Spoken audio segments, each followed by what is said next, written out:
Ladies and gentlemen, welcome to the 2019 Kinder Institute Luncheon. Please welcome Bill Fulton, Director of Rice University's Kinder Institute.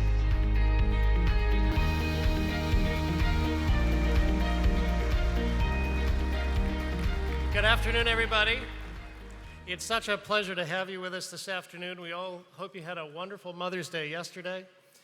For those of you who have been with us for past luncheons, welcome back, and to our new friends in the room, of which there are probably quite a few, we are so glad you're here. Many of you attend our programs and events throughout the year, but this is the big show.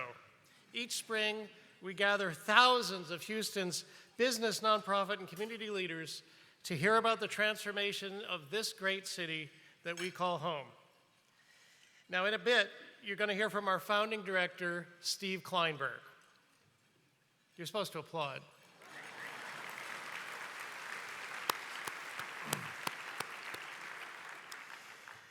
This year, he'll be sharing the results of his 38th annual Kinder Houston Area Survey. You all have a copy of this year's survey at your table, and our thanks to Bank of America, this year's survey print underwriter.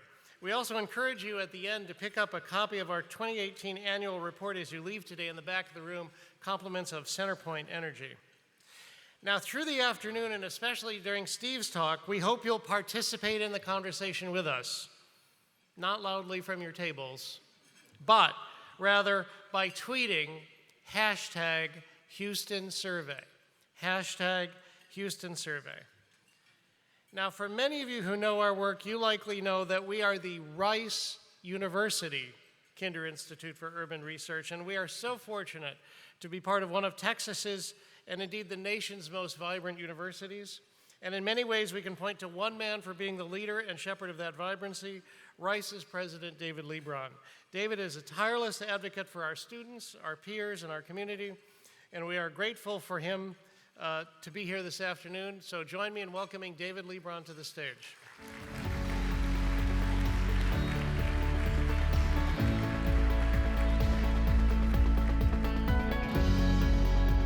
Thank you so much, Bill, for that and your incredible leadership of the Kinder Institute.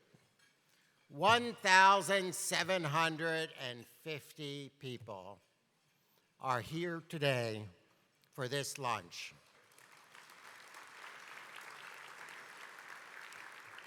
Why is that? When Ping and I came to Houston 15 years ago, we learned a lot of things.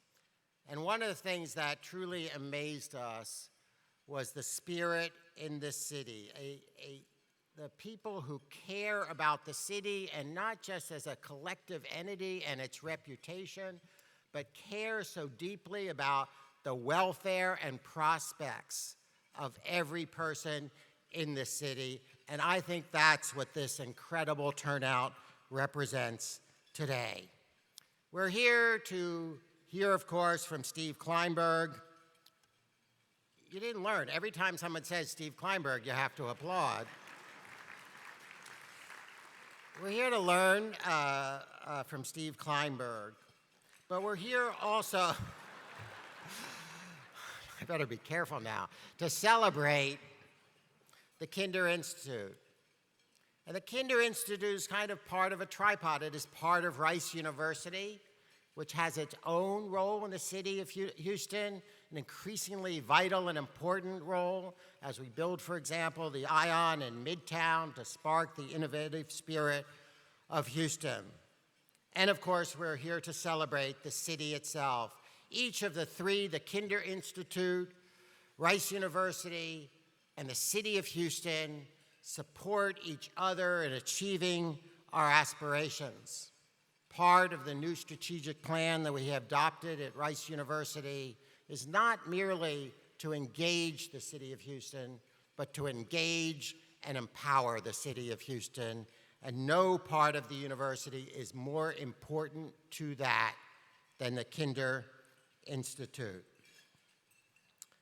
The Kinder Institute has become the pivotal element in linking Rice deeply to the city and helping us understand the challenges the city faces, and equally important, helping find the solutions to address those challenges.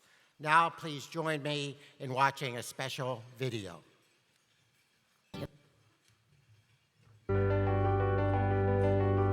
Never has the mission of Rice University's Kinder Institute for Urban Research been more relevant. Since 1982, when Dr. Stephen Kleinberg conducted his inaugural Houston area survey, the Institute has in many ways influenced the lives of nearly 7 million people who call Greater Houston home. Today, Houston is one of America's unique urban centers, and this ever-growing metropolis is on the brink of becoming a great global city. But what defines a city's greatness? Is it its people, its diversity, its ability to innovate? In Houston, all of these factors work together, just like our residents do.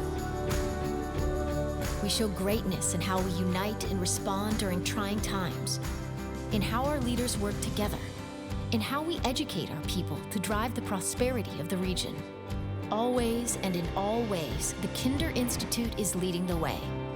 With a respect for history and a vision for the future, we identify opportunities and influence action, like our continued research on the effects of flooding, our ongoing work with the city and county leaders to consolidate resources and consider practical solutions, our efforts through the Houston Education Research Consortium, partnering with 11 school districts to help children access the education that will make them and our region successful, and much, much more. As the fourth largest and most diverse city in the country, Houston is a model of what America is becoming. The Kinder Institute and Rice University have helped us get this far. With your spirit and your generosity, we will continue to lead Houston to global greatness. The Kinder Institute for Urban Research. Building better cities, building better lives.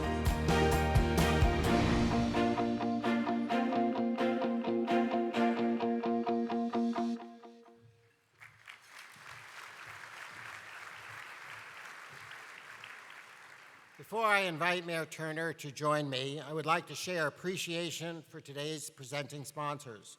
Of course, first, the Kinder Foundation. Its support goes far beyond this luncheon, and the entire Rice community and Houston community is grateful. We are also lucky to have the incredible generosity of Chevron, Sisson Hasty Johnson, and Heinz, all of whom have supported not only this event, but the Institute for many years, and the latter of which has been masterfully led for decades by today's special guest, Jeff Heinz. Thank you so much to all of our sponsors and to all of you for supporting this incredible occasion.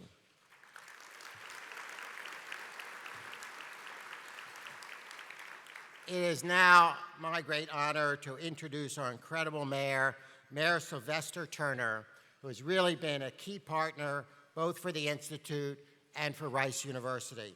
In terms of what Rice is trying to achieve in the Midtown Innovation District, for example, we could not have asked for a better visionary and a better partner. Please join me in welcoming Mayor Sylvester Turner.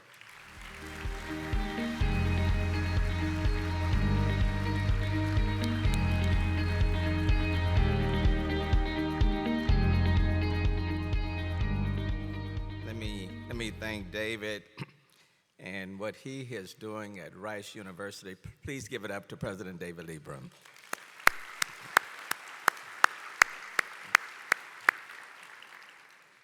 In many, many ways, Rice University is and has long been a tremendous partner to the city of Houston, especially making it a truly great place for Houstonians and our visitors from around the globe. It is my pleasure to be with you today to present the Stephen L. Kleinberg Award. Now in its third year, the Kleinberg Award is a true honor, celebrating the people of our great city who are making a profound impact. Named for my friend, Stephen Kleinberg, and you can clap one more time. For several years now, I've had the privilege of presenting this award to some of Houston's great leaders. This year, that leader is Jeff Heinz. We all know the Heinz Company name, and in no small way, we know that name thanks to Jeff's 3-decade role leading the company to greatness, 30 years and more. Jeff is the president and CEO of Heinz, a privately owned global real estate investment, development, and management firm, founded in 1957 by his father and chairman, Gerald D. Heinz. Jeff became president in 1990 and has overseen a major expansion of the firm's personnel, financial resources, domestic and foreign market penetration, and products and services. Jeff has run strong and fast with the torch that was passed to him, earning his own place among the elite builders and doers who have given our city its deserved reputation for dreaming big and then following up with impressive results that last for decades, if not centuries. Thousands of Houston workers and visitors use and admire the impressive spaces he has helped to develop.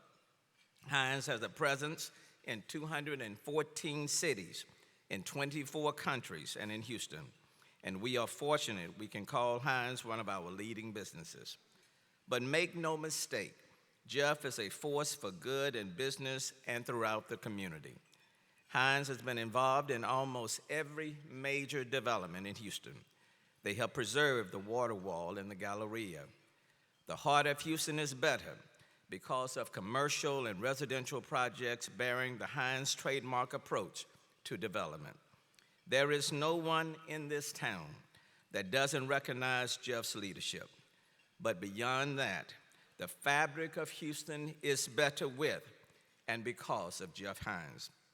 Whether volunteering his time in board leadership positions with some of the city's nonprofit organizations, or providing meaningful philanthropy to make truly great things possible, Jeff's fortitude and optimism has, as the Kinder Institute would say, built a better city and improved people's lives. Just as Heinz builds transformational structures around our sprawling metropolis, Jeff has built a legacy that will stand just as long, just as tall, and just as transformational. Several years ago, Building Magazine wrote an article called The Secret to Heinz Success. The article stated that at Heinz, success is derived from an environment where quality counts, innovation is celebrated, and people are what matters most. This formula has driven Heinz, the Houston-based real estate development, investment, and management company, from a one-man office to a global enterprise in a mere 46 years. Whatever the future brings, Heinz is prepared to anticipate and respond to change, and the company's strength lies in its ability to adapt to market needs and trusting its professionals to lead the company towards further success. Lastly, Jeff, on behalf of the city, Rice University, the Kinder Institute, and the many thankful residents of Houston, we present to you the 2019 Stephen L. Kleinberg Award and congratulate you on all that you do and will continue to do. Ladies and gentlemen, Jeff Heinz.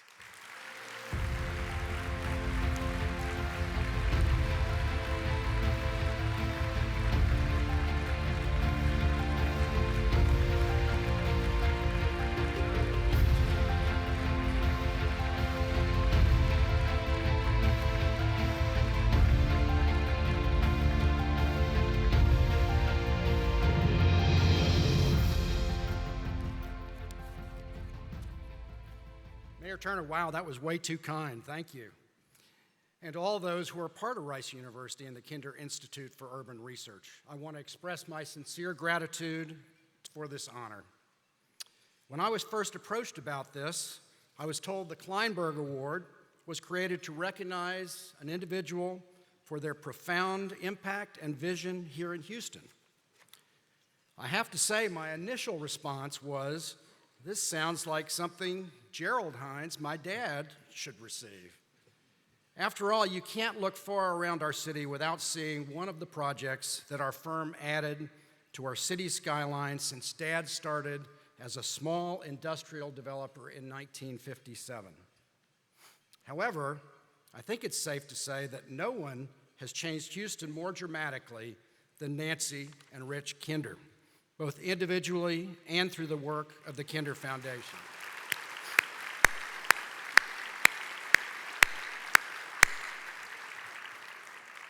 You guys are about only 4 applauses behind Stephen Kleinberg now. I'll give you an opportunity for another one right here. Nancy and Rich should be named Houstonians of the Century for their shrewd and significant philanthropy.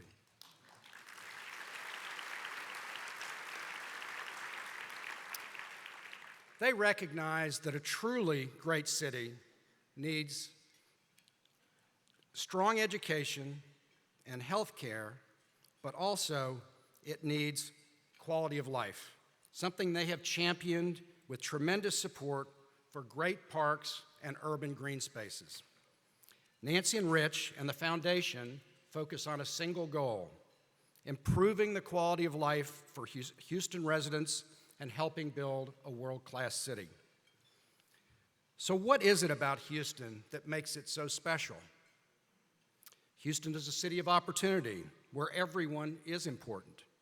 It's a city of diversity, and not just its residents, but its industries as well.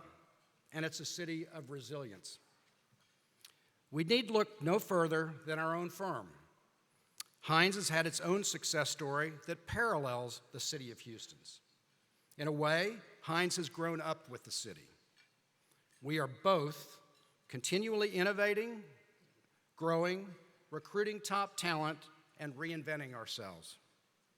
In 1971, Heinz completed One Shell Plaza, followed by Pennzoil Place in 1975. Most of the square footage in downtown office towers in those years was leased entirely to oil and gas tenants. The oil crisis of the 1980s changed that. Fortunes evaporated, companies failed, and the cranes disappeared from the downtown skyline. But Houston found its way back with the can-do attitude we all know and are so proud of. 609 Main at Texas, the last office tower we completed in downtown in 2017, was developed on spec with no advanced leasing commitment. The building is currently 94% leased, and oil and gas tenants make up only 6% of its 1 million square feet. Today, Heinz has 13 projects in design or under construction in Houston, totaling 5.2 million square feet. That's not just office, but luxury apartments, senior housing, and industrial. And our city is not only diversified, but diverse as well. When Dad started the firm, Houston had a population of 600,000. Today, the Houston metro area has 7 million residents, 25% of whom are foreign-born. And there are 90 languages spoken here. What an interesting city to be headquartered in. But we're not just developing here because this is our hometown. Houston is a hot market because of its increasing diversity, quality of life, and attraction to young and talented members of the creative class. These are characteristics we are seeing in a few other cities in which our firm has a comparable amount of development underway. Distinct cities like these are proof that significant economic benefits are derived from quality of life improvements and the diversity of culture. They are the difference between major cities and world-class cities. I can't wait to see where the next decade takes us, as Houston's future is that of a world-class city. As proud as I am to receive this humbling honor, I must accept it on behalf of the Heinz firm and my 4,300 coworkers around the globe.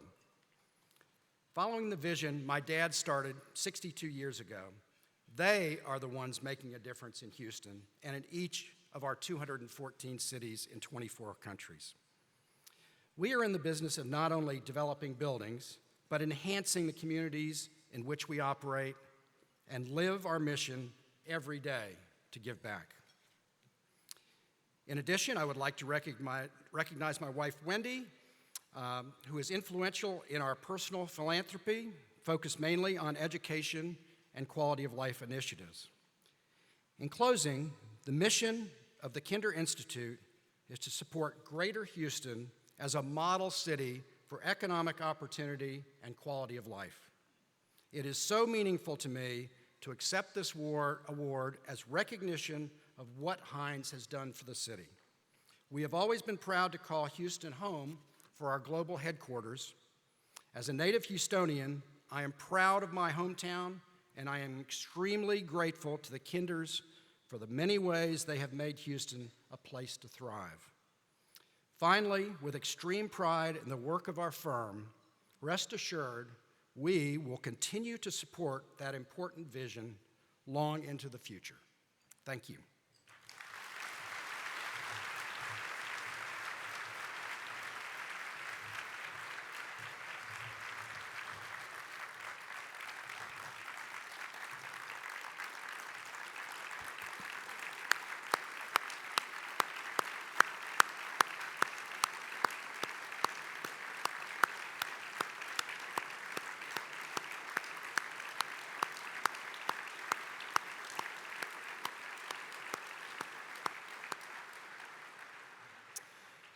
Congratulations to you, Jeff, and on behalf of the Kinder Institute, we so appreciate all you have done and all that the Heinz firm has done and continue to do for Houston, and we are very honored to have you here this afternoon. That was a wonderful tribute to you and to your company.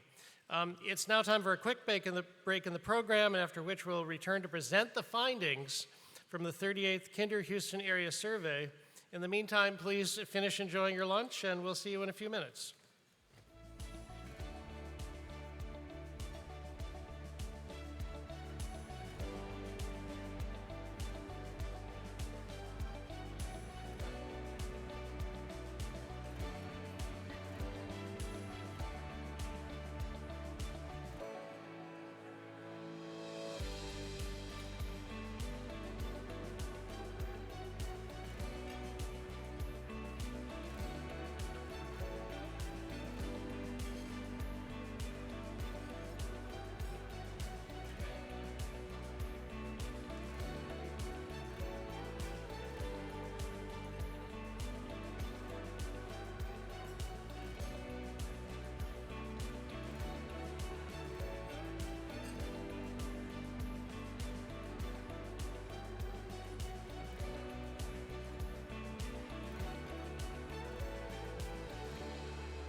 Ladies and gentlemen, please welcome back to the stage Kinder Institute Director Bill Fulton.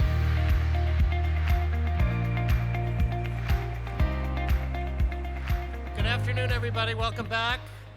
Thank you for being here today. You know, each year I stand up here, this is my 5th year, and I look into this audience and it amazes me how much this event has grown. This afternoon, as David said, there are more than 1,700 people in this room who have collectively contributed more than $750,000 in support of the Kinder Institute's efforts to build better cities and improve people's lives. So let's have a look at those individuals, companies, and other partners who are making our work possible.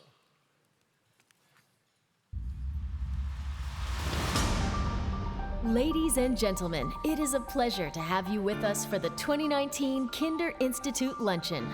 Thanks to your spirit and generosity, the Kinder Institute and Rice University are truly building a better city and building better lives. Please join us in thanking today's sponsors.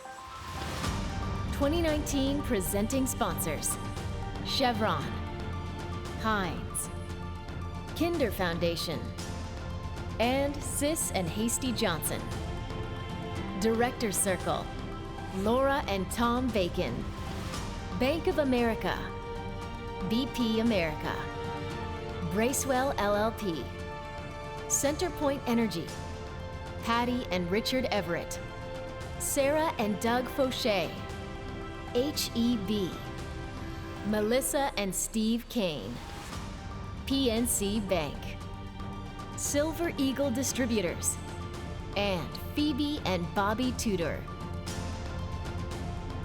Visionary Circle, Cadence Bank, ExxonMobil, Elizabeth and Will Galtney, Hanover Company, Carolyn and Matt Corey, Fung and George Levon, Memorial Herman, Patty and Michael Morgan, Francie Neely, Susan and Fayez Seraphim, and WPO Forum 6. We'd like to recognize our Leadership Circle sponsors.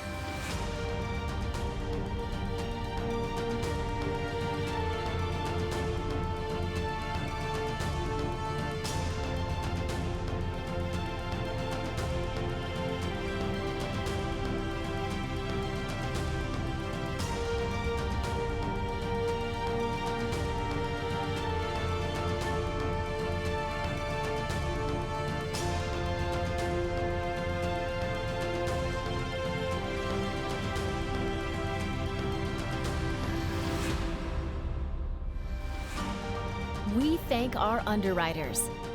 2019 Kinder Houston Area Survey Print Underwriter, Bank of America. 2019 Kinder Institute Video Underwriter, Bud Light, Silver Eagle Distributors. Annual Report Print Underwriter, Centerpoint Energy. Table Centerpieces Underwriter, PNC Bank. And Luncheon Print Program Underwriter, Memorial Herman.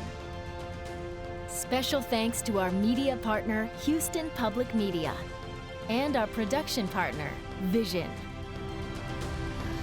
We also share our appreciation to the elected officials with us this afternoon. Each year, your service and dedication truly makes our city great for all Houstonians. Please join us in thanking our sponsors and elected officials.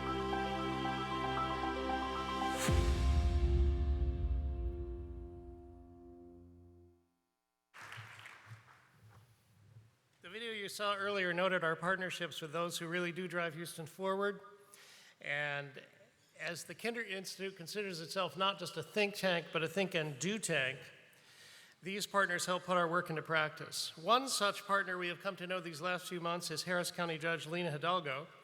Our county keeps her busy, we know, but we're thrilled to have her with us this afternoon to introduce Steve Kleinberg and this year's Kinder Houston Area Survey. And don't forget, as Steve is wowing us with this year's results, please remember to tweet your thoughts and comments using hashtag Houston Survey, hashtag Houston Survey. Please help me welcome Harris County Judge Lena Hidalgo to the stage.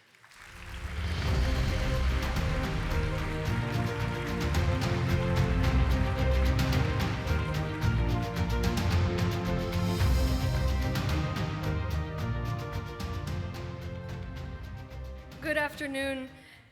It's so wonderful to be in a room of such incredible people, leaders in our community. So first I want to give a round of applause to the Kinder Institute, to Rice University, to all of you in this room that have made this project possible for the last few decades. Thank you.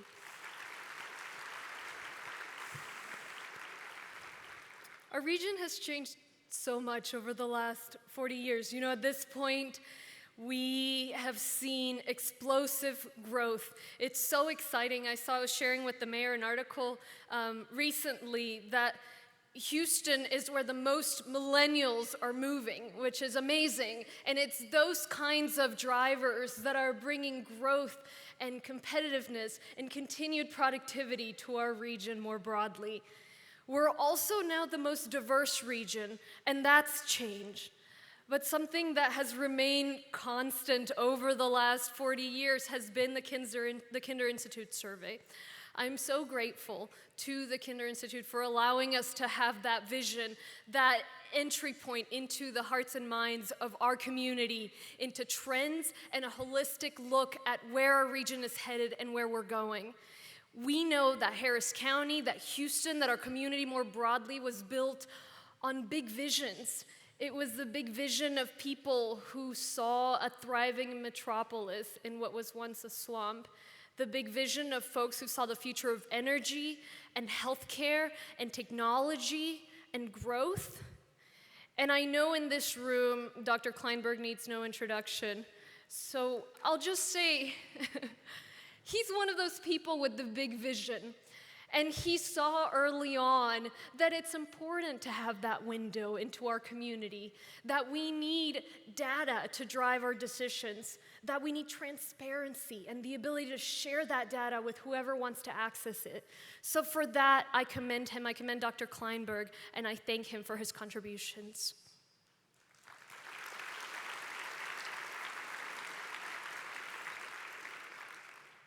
We've learned from this and are working to bring it into our administration. So starting out building on past surveys, for example, that showed that congestion is a big issue for over a quarter of residents in Harris County. So we had one of our very first conversations on transit and what we can do to drive forward, to partner with Metro, to think very creatively about what transportation looks like in our region. Over 600 people showed up.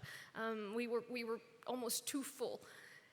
We've partnered with the Kinder Institute, as Bill Fulton just mentioned, in designing a county-specific survey, building on the lessons that the Kinder Institute survey has drawn for many years, and understanding that we need a thorough measure of that at the county level. So we worked with the Kinder Institute on our county version of this for policy purposes specifically. And we learned incredible lessons that I know will be part of Rice University's repository and hopefully will continue to work alongside the Kinder Institute survey to move the needle forward. So we learned, for example, that there's issues of economic opportunity and housing, particularly around racial lines. We're now championing an Office of Economic Opportunity that's in the process of being built, and tomorrow we'll be proposing at Commissioner's Court a land trust program for the county. We learned that folks don't have enough contact with county government, so we're leading the construction of the first 311 system for Harris County, and we've continued with our commitment to transparency. We learned that although we're building on resilience and flood projects, 80% of people haven't heard what those are, and people and businesses need to know the progress so they can remain confident in our region. So we're building that information and we'll be sharing it in a matter of weeks. How do we share the progress? How do we have frank conversations about the resilience and the future of our region? That is the kind of tone that we're setting here and that ultimately we're setting nationally through data like this survey, setting the tone that we're listening to constituents, that we're sharing data, and that we're doing that in a place that reflects the future of this country and hopefully of the world, a diverse future, a competitive future, a future in which we stand united as we move forward and we build on our community strength and of lessons we draw together. So with that, I'll say a heartfelt thank you for the tone you guys have set with this survey, for sharing this data with folks like us in government that are building on it, for the partnerships that you are very much a part of as we move from thinking to doing. And without further ado, I can't wait to hear the results of this year's surveys. I can't wait to share that with our team. And let me welcome on stage Dr. Steven Kleinberg.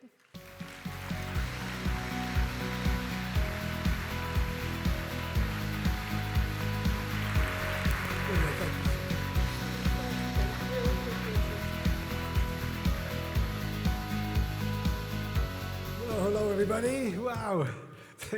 I'm reminded of that movie, what was it? Blazing Saddles, where someone calls out the horse's name and someone calls out the head guy's name and the horse whinnies. I thought, oh, geez. Wonderful to have all of you. Before I start, I want to acknowledge my wife, Peggy, is here, along with, where is she? Along with 3 of our 5 grandchildren who are also here. And we're honored, delighted. And one of the magical things in my life is that 4 of our 5 grandchildren have gone to Rice University. And so I walk across campus to teach my class, and there's a granddaughter. Whoa. Anyway, but thanks so much to all of you for all your support. And it really is a remarkably interesting city, and it's a city that is at the forefront of what's happening across all of America, nowhere more clearly seen, more sharply articulated than in Houston, Texas. And this is a year to sort of pull all of that together. For 38 years, we've been taking a representative random sample of Harris County residents reached by random telephone numbers, now 1/2, 50% landline, 50% cell phone, asking people in the privacy of their homes with identical questions over the years, how do you see the world? What is happening in your life? And we have sat back and watched the world change. Houston went into major recession with the collapse of the oil boom and then recovered into the new realities of the 21st century. And we are a different city today than we were 10 years ago and 15 years ago. And you can see that in the all right. Sorry. You can see that in the answers to the question. I remind people before I start this, don't blame me. I just asked the questions, and here are the answers.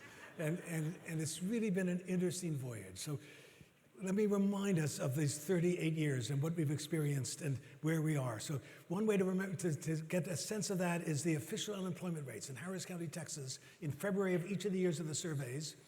And we began in 1982. The oil boom was going like gangbusters. Unemployment rate of only 4.7%.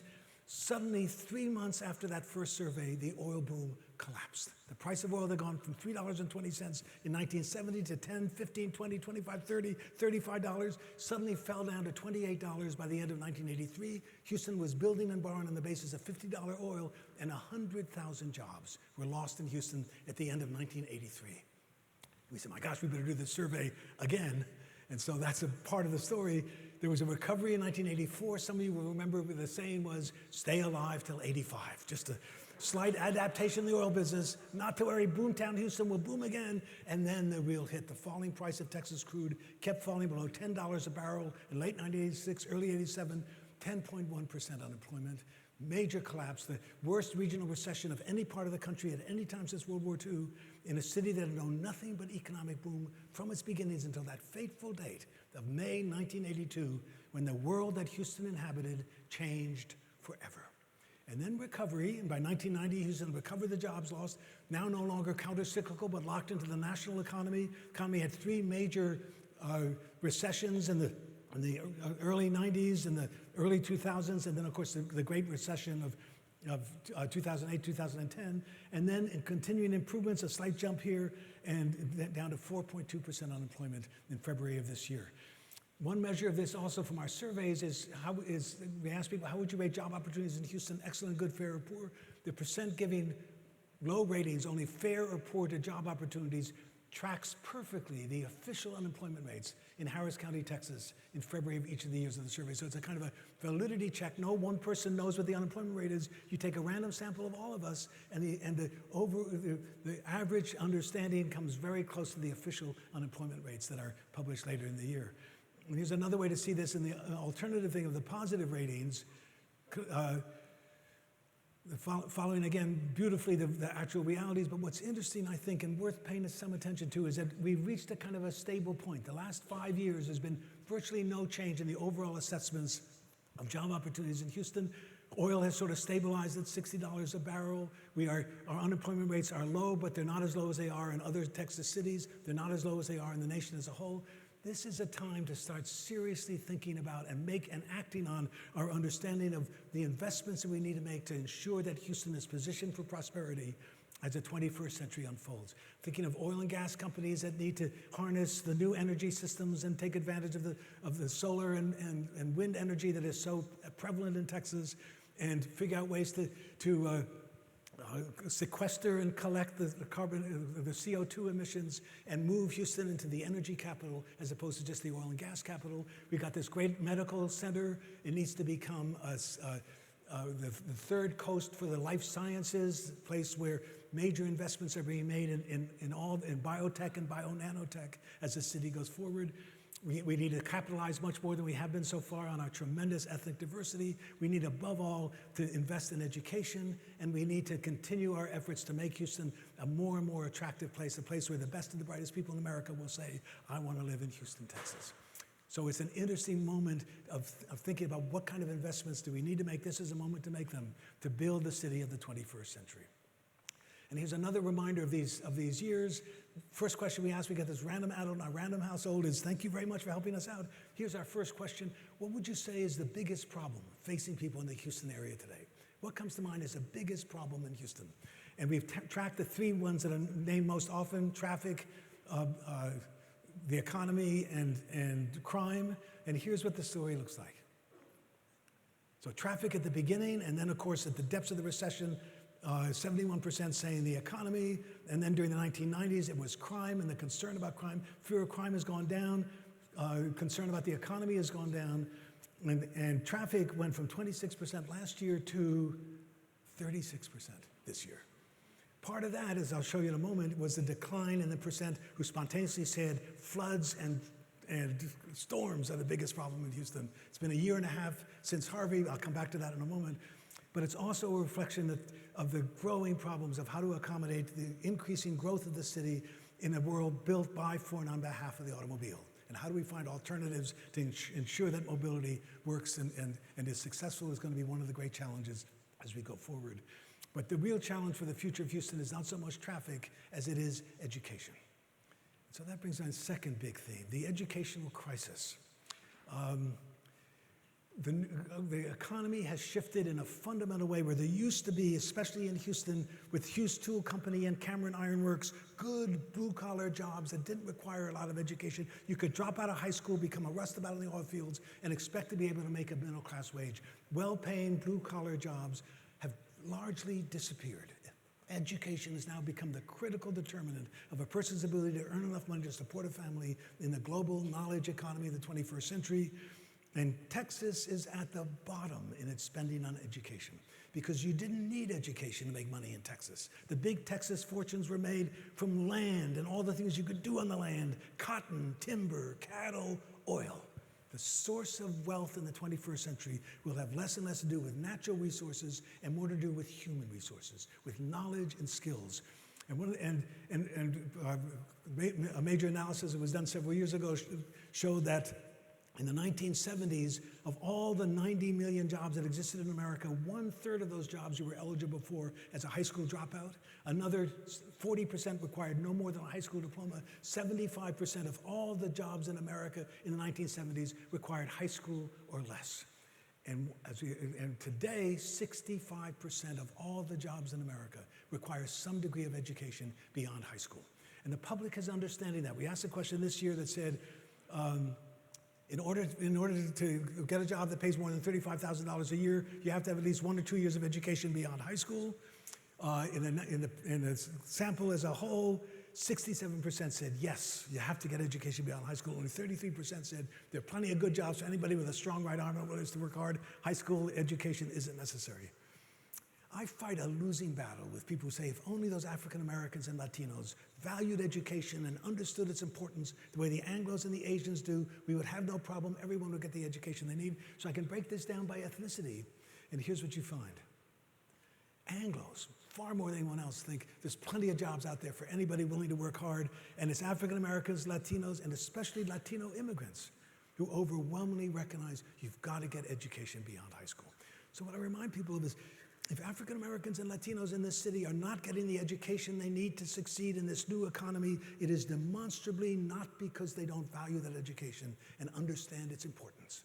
It's because of what concentrated poverty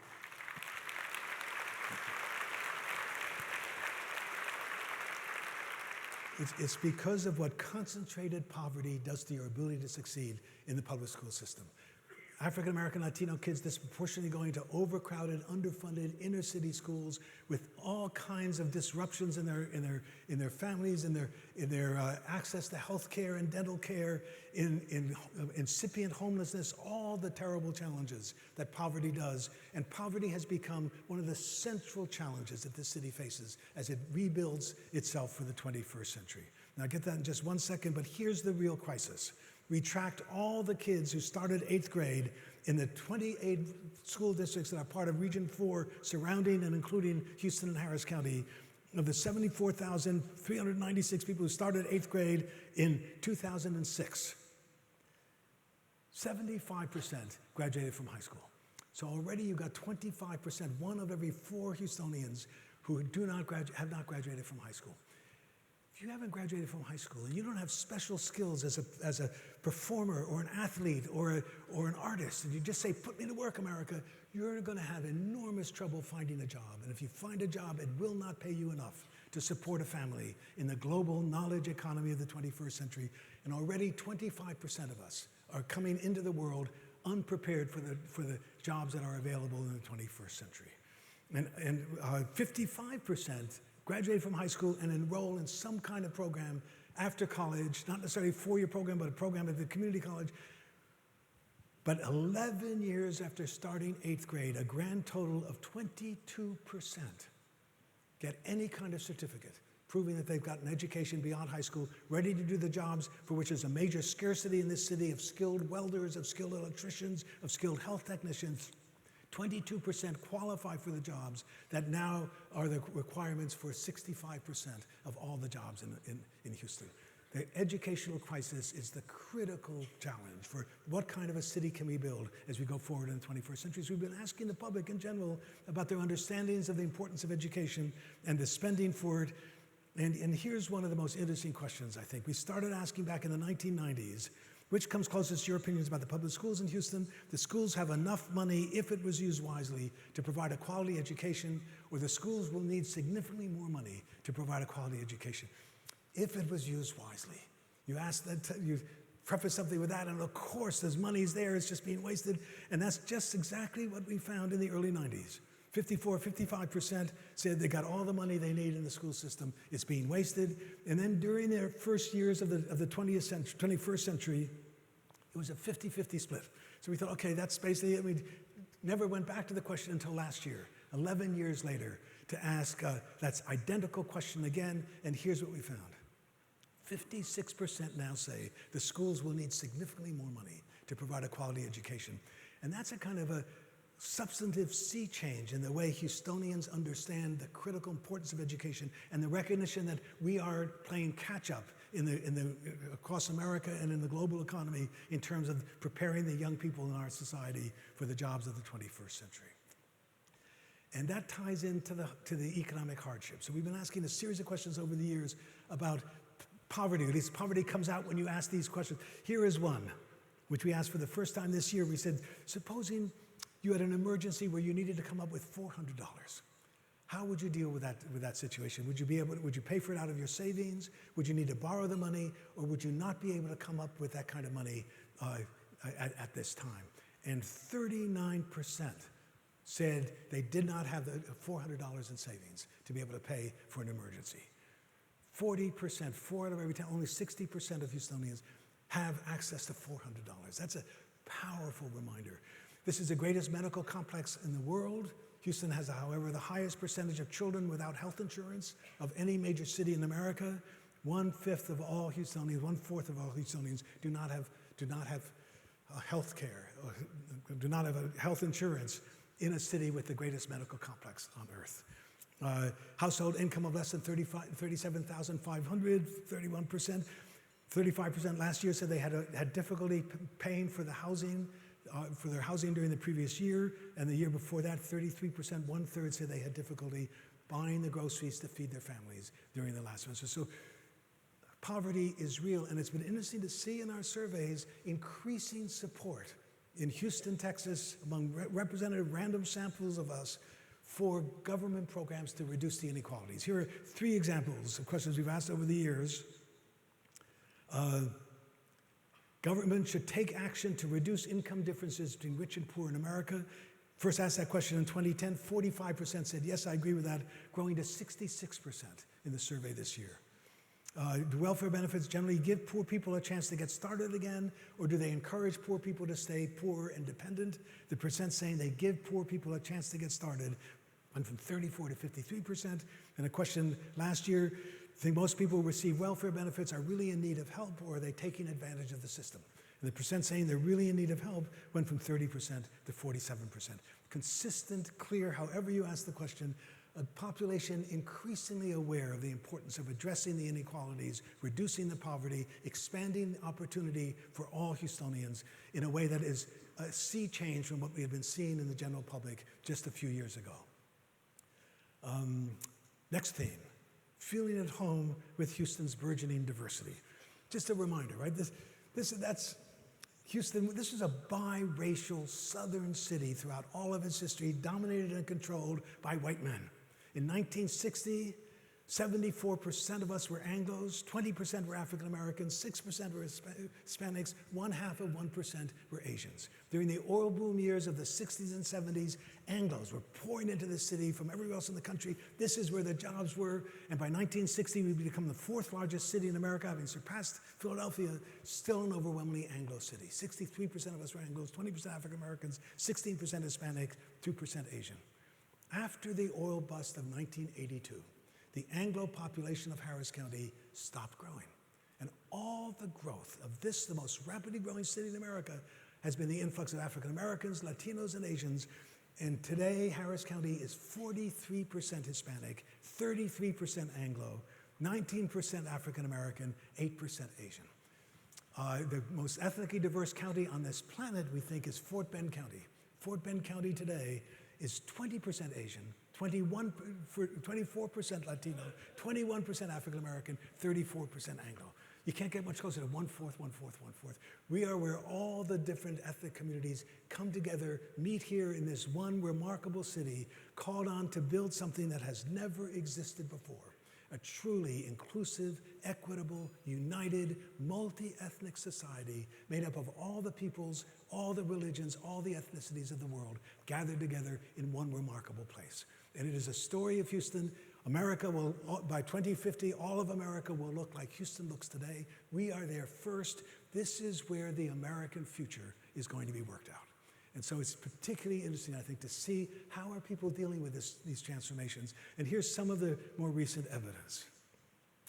So attitudes toward immigrants among US-born Anglos. So we're looking just at Anglos, US-born. So over the years, have they changed in their understanding of these issues? And the answer is yes, they have. Here it is. Do immigrants contribute more to the American economy than they take, or do they take more than they contribute?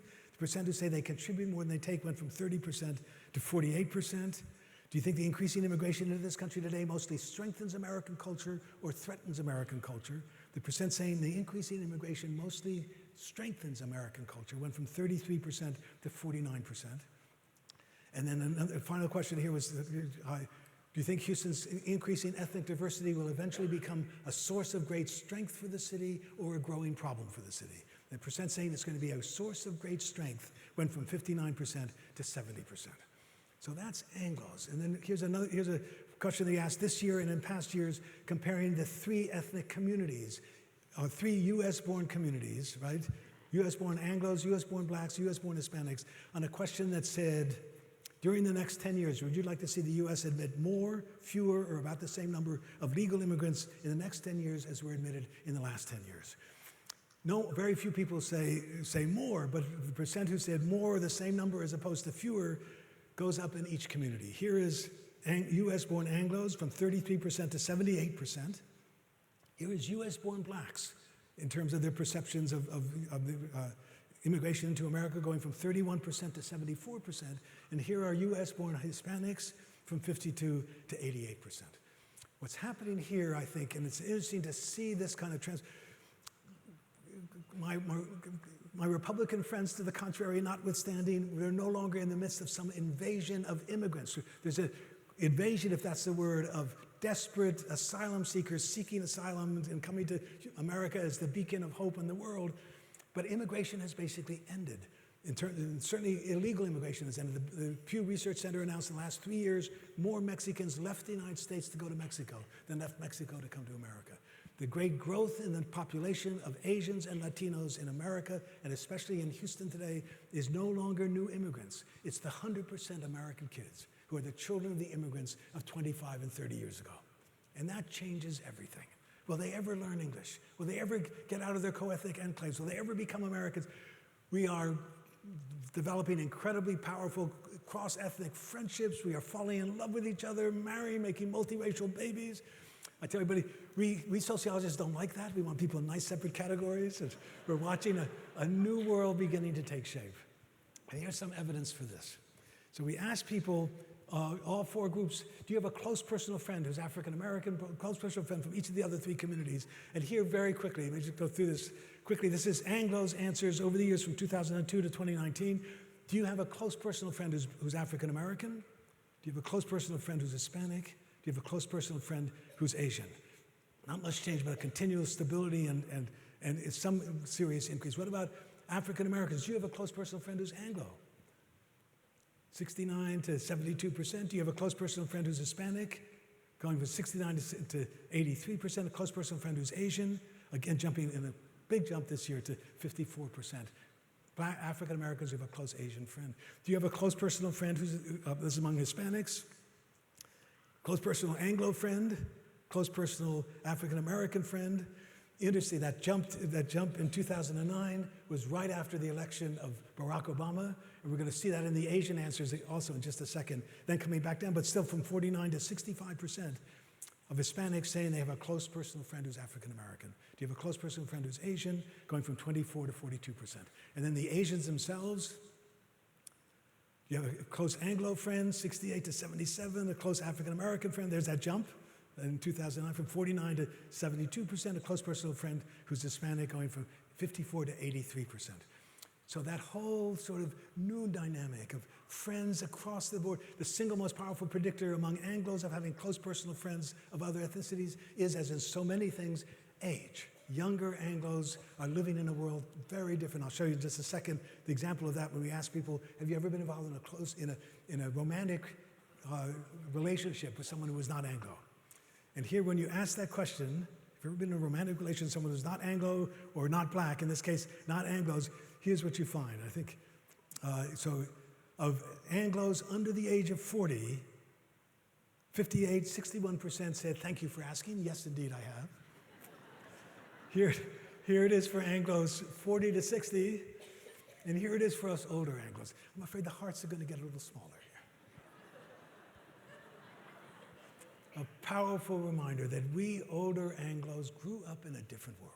The world of the 1960s and 70s was a different place than the world of the 1990s and 2000s. There's a law of human nature that says what I am familiar with feels right and natural, what I'm unfamiliar with feels unnatural and somehow not quite right.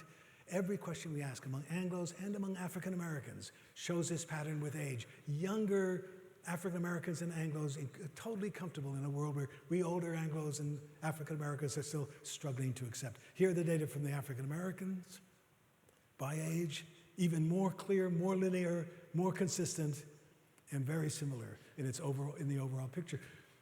part of what it means to be living at a time of such dramatic change. We're watching a new generation coming of age, and it's not that we older Anglos can't change our minds, and of course we are in many ways, but it still never feels quite as much at home as it does for younger Anglos and African Americans coming of age in this very different world.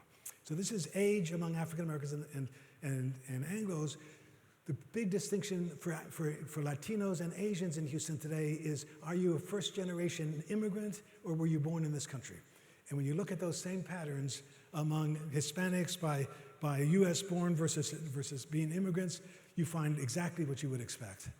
US-born Hispanics speaking perfect English are much more likely to have close interpersonal friends and far more likely to be involved in a romantic relationship with a non-Hispanic than those who were born in another country and came here often as adults with less than fluent English, with all kinds of challenges that they face. But in our surveys of all the US-born Hispanics who are married, 28% are married to a non-Hispanic. And in the Asian community, even more, you find this diversity of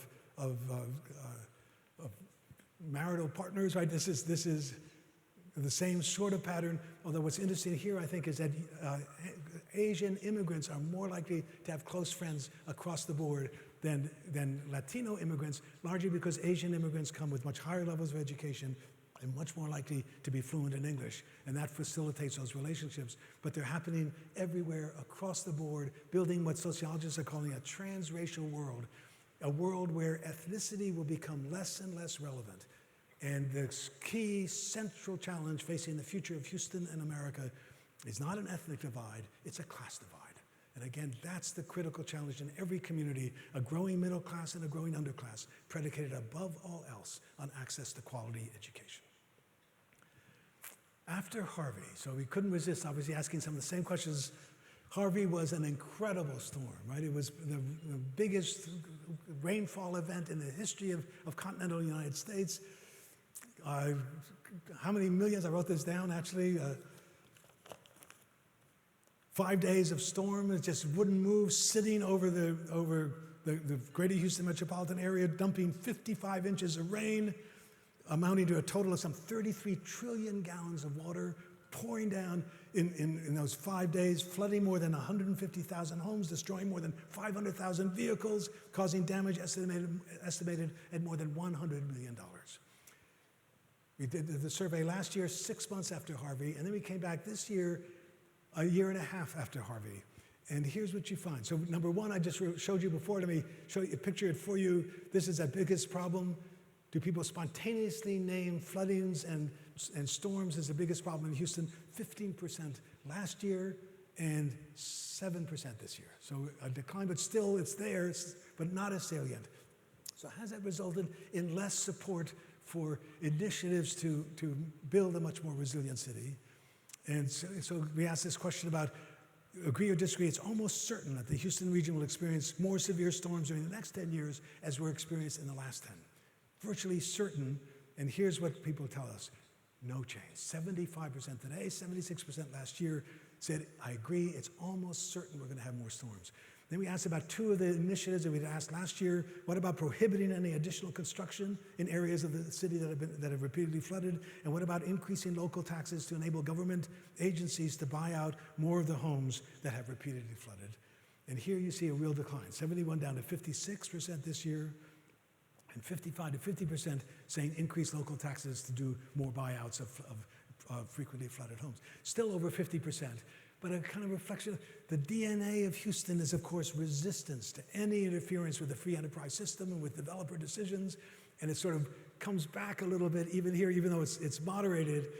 But overall, here are some broader questions that surprised us. We thought there might be some changes here. How serious is the threat of climate change? And the percent who said it's a very serious problem for this city and country went from 39% to 52% last year.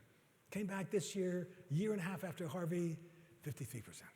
And then the real surprise was this one. We said, which of these things is closest to your beliefs? We need better land use planning to guide development in the Houston area, or people and businesses should be free to build wherever they want. Percent saying we need better land use planning, and we should not leave people free to build wherever they want when it has those kinds of consequences. was 68, 64, 70%. We thought it would go down, and this year, 75% said we need better land use planning to guide development. This, again, I think, is a sea change of something new in the city, a new awareness. It comes back to a wonderful statement many years ago, John McHale, a professor at the University of Houston, who said, "It is not a question of alternatives to growth, but of alternative ways of growing." How do we grow in a way that makes this city more resilient, more protected from storms and flooding, more prepared to welcome another 1.5 to 2 million people in this flat, mosquito-infested swampland, and ensure that they can live successful and healthy and safe lives? And then finally, issues of politics. And it's hard to avoid that because it's part of the story of Harris County. So we've been asking people over the years about party affiliation.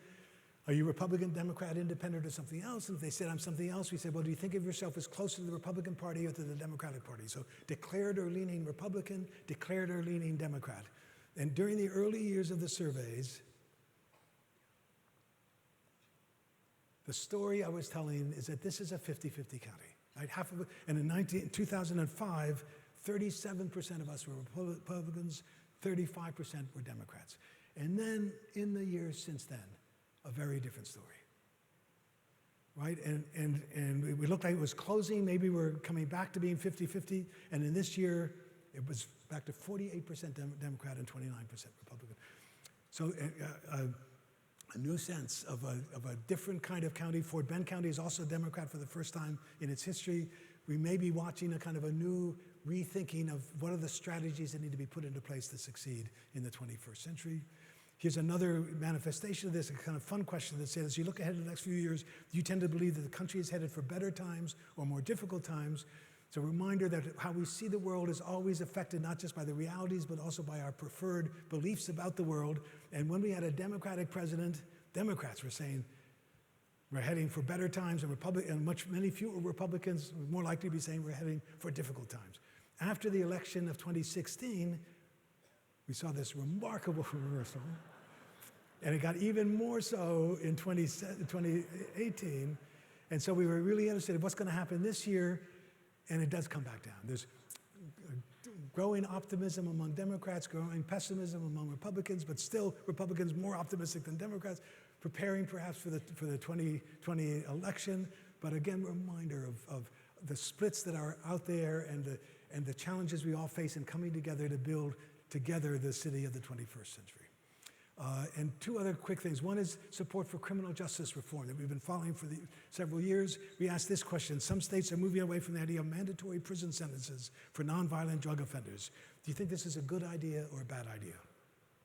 America has 25% of all the people who are imprisoned on this planet are imprisoned in the United States, in American prisons. 25% of all prisoners. We spend $80 billion a year on mass incarceration. And so there's been a kind of a secular movement on both political parties to ask nonviolent drug offenders, maybe there's an alternative way and a more intelligent way to spend our money than locking them up in prison. And this is comparing Republicans, Independents, and Democrats. A big jump in 2016, another smaller jump in 2019, but a new division between Republicans and Democrats. Fewer Republicans today than in 3 years ago were in favor, thought this was a good idea. More Democrats today than before thought it was a good idea. So it's again a reminder of the polarization that is real, that is part of the great challenge as we come together, as I say, to address the real challenges of Houston and of America in the 21st century. And then one final thing that is interesting and is one of the spectacular findings in the history of survey research. We asked people about the acceptability of abortion and homosexuality over all these years between 1997 and 2019. Both questions asked in the survey, same different places in the questionnaire. Do you believe that abortion is morally wrong or is it morally acceptable? Do you believe that homosexuality is morally wrong or is it morally acceptable? And with regard to abortion, 24, 20, 32, 31, 36, very slight increase, not much change. What is striking about the abortion attitudes in Houston over all these years is that this population is anti-abortion and pro-choice. 57% in the survey this year said, I believe abortion is morally wrong. but 64% said they are opposed. I'm opposed to a law that would make it more difficult for a woman to obtain an abortion. That ability to say, I believe it's wrong, but a woman has to make that decision herself. I wouldn't want to impose that on everybody, regardless of the circumstances in which they find themselves. That's been an interesting dynamic, has not changed over all these years, and is one of the reasons why Houston is a progressive, tolerant city rather than a city of rigidity and closed-mindedness, and it's interesting to see that confirmed over the years. Meanwhile, attitudes toward gay rights have undergone a veritable sea change. So is homosexuality morally wrong? Is it morally acceptable? 21% back in 1997, growing to 58% in the survey this year said it's morally acceptable. Two other questions we've been following over the years, of course. One is, are you in favor or opposed to allowing homosexual couples to legally adopt children? When we first asked that question in 1991, 19% said, I guess I'm in favor of allowing homosexual couples to legally adopt children. Then it went to 20, 25, 30, 35, 40, 45, 50, 66% in the survey this year said, I'm in favor of allowing homosexual couples to legally adopt children. And the other question was an agree-disagree statement. Marriages between homosexuals should be given the same legal status as heterosexual marriages. First asked that question, 36% agreed. Today, 61% agree. So it's an interesting, remarkable sort of acceptance of diversity, I think. Acceptance of the fact that, and one of the key predictors is, do you have a close personal friend who is gay or lesbian? And that number went from 40% to 60%. So I tell all my gay friends, come out of the closet, which it's already beginning to happen as you see this new Houston, this new America beginning to take shape. So here's a conclusion. Houston area residents are systematic, and again, I say, don't blame me, I'm just asking the questions. These questions are asked by a professional, one of the best survey research companies operating out of Media, Pennsylvania, no relation to Houston, asking these identical questions, and we're watching increasing support for policies to reduce the inequalities and to address the needs of the poor and to strengthen the safety net. More spending on public education from birth to college, from cradle to career. This is the measure of the kind of city we will have as the 21st century unfolds. More support, despite reservations on efforts to reduce the vulnerability of Houston to future flooding, continued efforts to enhance the region's urban amenities, and maybe above all, the surveys show clearly area residents embracing the region's diversity, feeling more comfortable in a world of thriving friendships across ethnic communities, religious beliefs, sexual orientations. We are now part of a world where not everybody's going to look like me or have the same proclivities as me, but that's okay. And an increasing sense that this is what makes Houston and America the richest and most interesting city in the world. This is the first city in the history of the world that can say we are a free people and we come from everywhere. The first universal nation. And nowhere is this happening more clearly than in Houston. Happening first here, so I tell people, how we navigate this transition will have enormous significance, not just for the Houston future, but for the American future. This is where, for better or worse, the American future is being worked out. And so finally, beneath all the divisive political rhetoric, when you ask people in the privacy of their homes, how do you see the world? You see more support than ever before for these ongoing public and private efforts to make the city more resilient and give it, to invest in education, to build a more beautiful and attractive place. It's enormous support across the board. And the real question is, can we muster the political will to make the critical investments that will be needed to position this city, this state, this country for sustained prosperity in the new era of economic, demographic, and technological innovation. This is the most interesting city in America. It's at the forefront of where all of America is heading, and it's what makes our work here together so significant, I think, because we are building not just the Houston future, but the future of this country and the model for what the world can be in the 21st century. Thank you all very, very much. Thank you.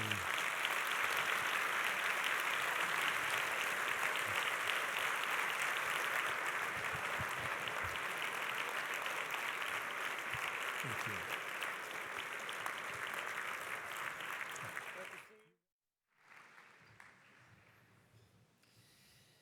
Thank you, Steve Kleinberg. There you go. Thanks for being with us today. Please don't forget to take a copy of the most recent Kinder Institute annual report, which is in the back. And of course, take your 2019 Kinder Houston Area Survey, which is at your chair. Thanks to CenterPoint Energy and Bank of America for providing these for you today. And as you may have seen in your print program, we hope to see you next year in this very spot, the Marriott Marquis, May 18th, 2020, when we will celebrate the 10th anniversary of the Kinder Institute for Urban Research at Rice University. Thank you again for being here today.